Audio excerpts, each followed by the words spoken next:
Capítulo 9. Los relojes de beige están a salvo. El ruido de la llave al girar en la cerradura dio paso a la directora de la cárcel. «Ten Boom Cornelia», gritó con voz tronante, como si en la diminuta celda hubiera 40 presos en lugar de 4. Corry se incorporó sobre el camastro, le dolía todo el cuerpo y hasta para respirar tenía que esforzarse. «Levántate, recoge tu gorro y tu abrigo y sígueme», ordenó la directora, quien tras pronunciar estas palabras salió de la celda para esperarla. Corry puso los pies en el suelo y se levantó cautelosamente. Hacía tanto frío que desde su llegada, hacía ya 3 días, no se había quitado el abrigo. «Un gorro puede significar algo bueno o malo», susurró la compañera de celda de oído agudo. «Quiere decir que te vas de la prisión». Aquella, como de costumbre, tenía razón. Corry siguió a la directora a través de un corredor que les condujo hasta la puerta principal. Una vez afuera la introdujeron en un auto en el que esperaban varios reclusos. Corry miró al cielo con avidez. ¿Había tenido siempre el cielo un color azul tan intenso? ¿Se desplazaban así las nubes habitualmente? Cuando el vehículo se puso en marcha, el aire fresco irrumpió en el interior del mismo, circunstancia que aprovechó ella para tomar un profundo respiro e inundar los pulmones, con aquella brisa marina de agradable aroma a sal. El automóvil dejó atrás las puertas de la prisión para internarse en las abarrotadas calles de Scheveningen. Había gente por todos lados, gente que caminaba, que conversaba en las esquinas, gente paseando a sus perros y tampoco faltaban los niños, siempre entretenidos en algún juego. A Corry le costaba creer que lo que estaba viendo fuese realidad. ¿Se daban cuenta de lo afortunados que eran? Eran libres, libres para bañarse y cepillarse los dientes, para leer libros y escuchar música. Estaba tan absorta observando por la ventanilla que todo lo que la rodeaba, que casi no advirtió cuando el auto aminoró la velocidad para detenerse junto a un gran edificio de ladrillo. Los pasajeros recibieron orden de seguir a un guardia hasta el interior del edificio. Uno de los detenidos estaba tan enfermo que no podía caminar, pero para sorpresa de Corry apareció un ayudante con una silla de ruedas. Minutos después estaban en una espaciosa sala de espera repleta de sillas de madera. Luego de estar sentada como en una hora, tuvo necesidad de ir al cuarto de baño. El guardia avisó a la enfermera que estaba sentada detrás de un escritorio. Esta tomó a Corry por el brazo y la llevó por un vestíbulo, en lugar de esperar afuera. La enfermera entró con ella y cerró la puerta del cuarto de baño. «¿Qué necesitas?», musitó con urgencia. Corry se quedó sorprendida ante tal muestra de bondad. No estaba acostumbrada en aquellos días a que ninguna persona uniformada la tratase con tal gentileza. Pensó en distintas posibilidades, pero una destacaba sobre el resto. «Una Biblia. ¿Me puede conseguir una Biblia?», inquirió. «Lo intentaré», respondió con una sonrisa la enfermera. Dicho esto, salió rápidamente y la esperó fuera. Ninguna de las dos pronunció palabra alguna durante el regreso a la sala de espera. Hubo de pasar otra hora antes que la llamaran para un examen médico en una de las habitaciones laterales. El doctor le tomó el pulso, la temperatura y auscultó detenidamente sus pulmones y corazón con un estetoscopio. «Vaya, vaya», murmuró, mientras escribía unos garabatos en su cuaderno. «Pleuresia. Normalmente te diría que reposaras cuanto pudieras y te mantuvieras caliente, pero en estas circunstancias». Corry se puso en pie y se encaminó hacia la puerta. El doctor la acompañó y dijo en voz baja: «Adiós y buena suerte. Espero que al dar la parte de la pleuresia te esté haciendo un favor». Al dirigirse hacia su asiento, la enfermera se acercó a ella y disimuladamente le entregó un pequeño paquete. Corry lo introdujo en un bolsillo del abrigo y continuó caminando hacia la silla.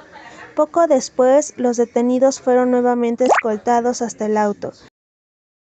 Durante el viaje de regreso a la cárcel, 2 asuntos ocuparon su pensamiento: el paquete de la enfermera y las enigmáticas palabras del médico. Mientras pensaba si aquel le hubiese hecho realmente un favor, colocó una mano sobre el bolsillo donde tenía el paquete.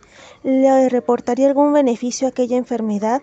¿Le dejarían en libertad los alemanes? ¿Le internarían en un hospital? Corey esperaba que así fuera, pero también sabía que los nazis no se distinguían por su paciencia con los enfermos y ancianos, y para sus captores ella era ambas cosas. «¡Has vuelto!», dijeron tres voces casi al unísono cuando entró en la celda. «¿Qué sucedió? ¿A dónde te llevaron? ¿Oíste algo sobre cómo va la guerra?». Corry se sentó en el camastro y les contó todo cuando llegó a lo del paquete. Metió la mano en el bolsillo y lo sacó. «¡Ábrelo, ábrelo!», indicaron cual chiquillas en una fiesta de cumpleaños. Corry rompió el papel del diario en el que venía envuelto y sacó el contenido. 2 pequeñas pastillas de jabón, idéntico al que se podía adquirir en las tiendas antes de la guerra. El jabón pasó de mano en mano para que cada mujer tuviera ocasión de disfrutar su fresca fragancia. A continuación sacó una pequeña cadena de ganchos. Estos también pasaron de mano en mano, siendo admirados como si de un collar de diamantes se tratara. En el fondo del paquete estaba lo más preciado, 4 librillos que levantó y besó. Eran los 4 evangelios. Corry ofreció uno a la anciana de vestido verde, quien retrocedió. «No los toques», dijo aterrorizada. «Es la Biblia», explicó Corry, pensando que no había entendido. «Ya lo sé», replicó aquella. «¿Acaso quieres meternos a todas en problemas? Si te sorprenden con una Biblia te doblan la condena y te aplican el Cat-Cos. Mientras permanezcas en este lugar». Cat-Cos era el término empleado para referirse a las raciones de pan y agua, una expresión que provocaba auténtico pavor en la cárcel. La amenaza de Cat-Cos pendía sobre la cabeza de cada detenido, igual que la hacía la solitaria bombilla de sus celdas. El temido castigo se aplicaba a todo aquel que hablara demasiado alto, a quien cantara o derramara el cubo de la orina y restos fecales, a quien hiciera preguntas a los guardias o caminara sobre la alfombra. La lista era interminable. «Cat-Cos es un precio que yo quiero pagar por estos libritos», dijo Corry. Extendiendo los 4 evangelios sobre el colchón, sus compañeras la observaron con una expresión de perplejidad. Aquella misma noche Corry leyó el Evangelio de Juan, recostada sobre el delgado colchón. El eco de la voz de su padre resonaba en su mente. Se acordó de cuando leía la Biblia cada mañana y cada noche para toda la familia. Deseaba tanto saber cómo estaba la salud de su padre. Pensó asimismo en los huéspedes de la Guardia de los Ángeles. ¿Estarían a salvo a pesar de la vigilancia de la Gestapo? Su pensamiento volvió a las palabras del médico. «Espero que al dar parte de la pleuresia te esté haciendo un favor». ¿Sería verdad? La respuesta a su pregunta no tardó en llegar. 2 noches más tarde la llave volvió a girar en la cerradura. «Tenbull Cornelia, levántate y toma tus cosas», pero sin decir una palabra, ordenó con voz firme la directora. Corry introdujo disimuladamente los 4 evangelios en el bolsillo del abrigo, se colocó el sombrero y siguió a la directora. En esta ocasión, no obstante, no giraron a la derecha para marchar por el corredor, sino que doblaron a la izquierda. Su corazón desmayó. A cada paso que daban, se internaban más en la prisión. Cuando llevaban recorridos unos 150 metros, la directora se detuvo y abrió la puerta de otra celda. Corry entró sin esperar a que se lo ordenaran. La celda era idéntica a la anterior, excepto cuanto 2 detalles: el primero, que estaba vacía, y el segundo, que tenía una ventana, aunque estaba bastante alta y se encontraba protegida por barrotes de hierro, pero no dejaba de ser una ventana. Corry, por tanto, tendría aire fresco y luz solar. Por las mañanas decidió arrastrar el camastro hasta la pared exterior y subirse en él para mirar por la ventana. Antes de dormirse, hizo una marca en la pared y escribió la fecha del día, 6 de marzo de 1944. Consideraba importante no perder cuenta del tiempo. A la mañana siguiente se encontraba tan débil que fue incapaz de incorporarse. Recostada sobre el colchón, miró al cielo a través de los 28 minúsculos cuadradillos que conformaban los barrotes. Cuando llegó el momento de la comida, un guardia miró por la pequeña abertura practicada en la puerta y comprobó que la detenida movía la mano débilmente. Tras articular algo ininteligible, lanzó la rebanada de pan por la hendidura. Corry la recogió del mugriento suelo y se la comió con voracidad. Como una hora más tarde escuchó el ruido de un carrito en el corredor que acabó deteniéndose enfrente de la puerta de la celda. Se trataba de una ayudante sanitaria que traía un medicamento de horrible sabor. La mujer vestía el mismo uniforme que los detenidos. Era lo que los otros prisioneros conocían como una reclusa de confianza, es decir, una prisionera que ayudaba en algunas de las tareas de la prisión. Estas mujeres preparaban la sopa, barrían el suelo y se repartían los medicamentos a cambio de ciertos privilegios por parte de las guardias. Corrie estaba segura de que la reclusa de confianza tendría información sobre lo que sucedía en la prisión. Una vez tragado el desagradable remedio, Corrie imploró a la mujer: ¿sabes algo de los Tenbun o los Van Wonders? Ahórrate la saliva, mujer, espetó la reclusa. ¿Crees que puedo hablar contigo y conservar este trabajo? Dicho esto, miró a Corrie y cerró de un portazo. Corrie volvió a acostarse. En la cárcel pasa lo mismo que en las calles, se dijo a sí misma en voz alta. Hay reclusas que se arriesgan para ayudar a otras prisioneras y otras que no. La misma mujer venía todos los días para entregarle el desagradable medicamento, pero nunca más volvió a dirigirle la palabra. La medicina, no obstante, parecía tener un efecto positivo, ya que Corrie experimentó una lenta mejoría. A pesar de ello, continuaba sola en la celda. Con el paso de las largas y aburridas semanas, empezó a sentirse muy sola. Un día, mientras hacía una nueva marca en la pared, se dio cuenta de que era el 15 de abril, día en que cumplía 52 años. Intentó cantar una canción para rememorar los muchos cumpleaños felices vividos en Beige, pero la guardia golpeó la puerta de la celda gritando: «Los reclusos no pueden cantar, o te callas o Cald Cross». No dejaba de pensar en su padre y en el resto de la familia. Estaba deseosa de saber cómo estaban.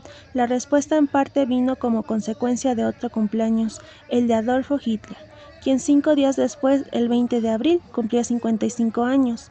Todos los guardias se marcharon a una fiesta para celebrar su cumpleaños, dejando las celdas sin vigilancia. Nadie pensaba escapar, las puertas estaban cerradas y los prisioneros recibían tan poca comida que no hubieran llegado muy lejos en caso de internarlo. Pero la falta de vigilancia hizo posible que los reclusos hablaran entre sí a gritos. En un principio Corrie estaba confusa por el alboroto, pero el ruido acabó mermando y los detenidos se organizaron en turnos. Así las preguntas y respuestas iban de celda en celda, en una u otra dirección. Corrie estaba rebosante de poder comunicarse a voces con los presos de la celda contigua. Díganle a Ron Angers que Hetty fue puesta en libertad en febrero. Para Rosina Kaufman, tu madre está en la celda 463, está bien y te manda su cariño. Algunos de los mensajes, no obstante, eran tristes y difíciles de transmitir. Para Isaac Franken, se llevaron a nuestros gemelos. ¿Sabes dónde están? Tu esposa, Gertrude. Para Joel Kutger, a tu hermano Fritz se lo llevaron a un campo de concentración la semana pasada. Corrie añadió el suyo. Soy Corrie Ten Boom, de la celda 384. ¿Tiene alguien noticias de Casper, William y Betsy Ten Boom? ¿Y de Nolly y de parte Van Warren? Escuchó atentamente en tanto el mensaje avanzaba de celda en celda por el desolado vestíbulo. La comunicación proseguía su curso. En una y otra dirección Corrie esperó y esperó. Por fin llegó una respuesta. William Ten Boom y Peter Ten Boom están libres. Al escuchar esto, bató las palmas y rió de contenta. Algo después llegó otro mensaje. Nolly y Van Warren están en libertad.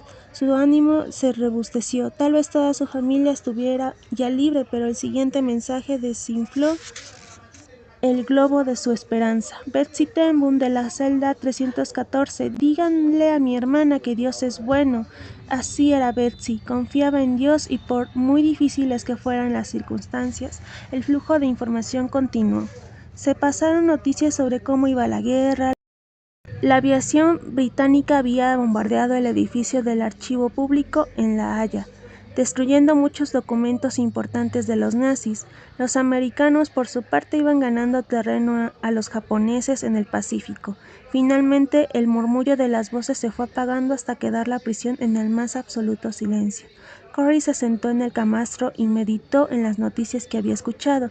Parecía que, a excepción de Betsy y ella misma, todos los detenidos en Beige estaban ya en libertad. Pero ¿y su padre? Era extraño que nadie supiera nada sobre él. Un hombre tan mayor, de aspecto tan distinguido y con su larga barba blanca era difícil de olvidar. Corrie intentó no pensar en lo peor. 2 semanas y media después, un 3 de mayo, y por medio de una carta que le fue entregada por la misma hendidura que se utilizaba para la comida, supo la causa de la falta de noticias.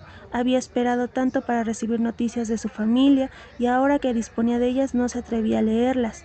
Después de observar fijamente la carta, se levantó para recogerla del suelo y la abrió. Era de Nolle, y el inicio no era nada alentador. Querida Corrie, tienes que ser muy valiente. Las noticias que tengo que darte no son fáciles de leer. Las lágrimas le inundaron los ojos, pero después de secárselas, continuó leyendo.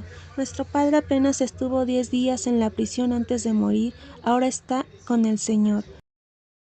Corrie rompió a llorar. Su padre, su amado y maravilloso padre, había muerto en aquella repugnante cárcel, rodeado de odio y violencia. La sola idea producía en ella un intenso dolor. No pudo estar en el funeral y tampoco podía estar con su familia. Era totalmente injusto. Luego de sollozar durante bastantes minutos, recordó la ocasión en que su padre quiso que le cosieran el abrigo, la estrella de David, para solidarizarse con los judíos holandeses. Cuando Betsy y ella intentaron que desistiera de sus ideas, les dijo: si está bien que el pueblo elegido por Dios sufra, entonces está bien que yo sufra con ellos. Al pensar en aquellas palabras, Corrie comenzó a calmarse. Su padre había muerto por algo en lo que creía con todas sus fuerzas, y no hubiera aceptado que fuese de ninguna otra forma. A la mañana siguiente volvió a leer la carta, advirtiendo que la letra del sobre, a diferencia de la utilizada en las propias misivas, era muy sesgada. ¿Qué significado tendría aquello? ¿Lo habría hecho Nolle a propósito? De repente recordó una carta que recibieron en Beige y que tenía como destinatario a su sobrino Kik. Esto humedeció el sello y al despegarlo pudo leer un importante mensaje de la resistencia.